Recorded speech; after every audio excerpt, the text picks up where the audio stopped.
Greetings and well met. My name is Giovanni Scarpati, and I'm a designer on the Hearthstone team.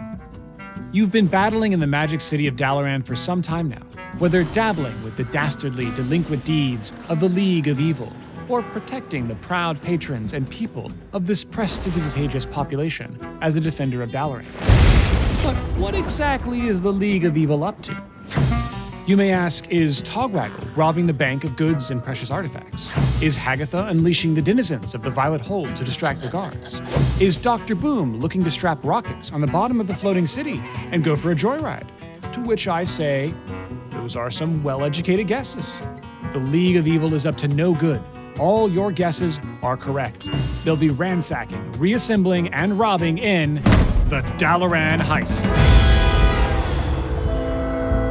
So, what is it?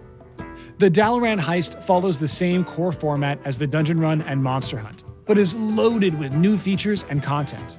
This time, you'll be taking to the streets as one of 9 henchmen in the League of E.V.I.L, challenging a series of proud defenders of Dalaran who stand in the way of you and your job. In this solo adventure, it all starts with chapters in a book. Each chapter, a different location with a different beat of the story. When we said we wanted to tell the story of Rise of Shadows, the UI and art team took us seriously. Each chapter holds some unique bosses, as well as a unique rule that's present throughout the course of the run. For example, the Violet Hold has imprisoned minions that join later in the fight, while the sewers swap the attack and health of all minions. Drafting feels very different when that Calicos you're about to pick will be a 10-mana 12/4. As a henchman in the League of E.V.I.L, you'll gain access to a loadout system to customize your start. These hero powers and decks will be locked at first, but can be unlocked by completing various mini-quests like draw 100 cards or freeze 30 minions. This was one of the most requested features, and the first one we worked on. We loved the idea of unique hero powers like those in the Monster Hunt, but wanted them to feel like alternative ways to play as opposed to something that defined our new henchmen. Being evil means being flexible after all. For example, Rakanishu the Mage will have Burning Wit and Frostburn as alternative hero powers, with both drawing from existing mage spell effects. Burning Wit reduces the cost of a card in your hand, while Frostburn freezes a character, or deals 2 damage if it's already frozen. Job's done. You'll also be able to unlock new starting decks. Each has its own combination of themes and helps you start out in a different direction, but it's still up to you to adapt with your choices. Every class also has a random deck, which has been a favorite among many roguelike players on our team. And don't worry, we make sure you start out with a decent curve. Oh, and as a side note, we'll be tracking your victories on all of these, per hero, per location, per hero power, and per deck. That's a lot of tracking.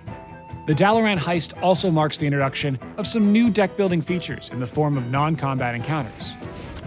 As you play through the solo adventure, you'll be able to take breaks to visit various taverns in Dalaran. In here, you'll be given a random assortment of special cards that allow you to manipulate the cards in your deck for the rest of the run. Rakanishu, the scamp from the lab. You always brighten my day. Started with the Murloc Tidehunter in your deck? Dismiss him. Get him out of here. See a juicy-looking Ragnaros on the other side of the table? Recruit him to join the side of evil. Thankfully, the tavern keepers in Dalaran don't mind too much where the coin's coming from. It's just good business. Deck manipulation was another highly requested feature that we're happy to bring in. The number of outrageous stories it's already generating amongst the team is just awesome, and I can't wait to see what you'll come up with. Once you've unlocked every chapter, you'll gain access to a new mode we're calling Anomaly Mode.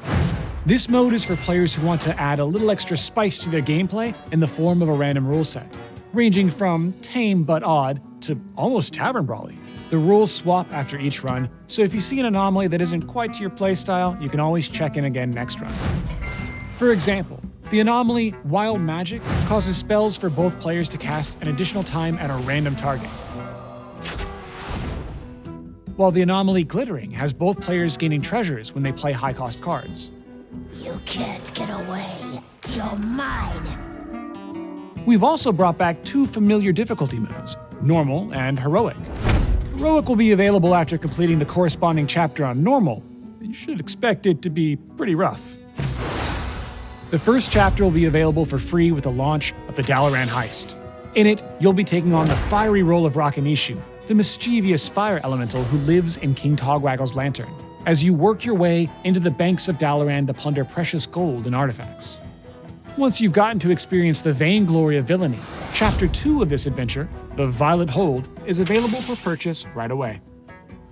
The next 3 chapters will be released over the following weeks.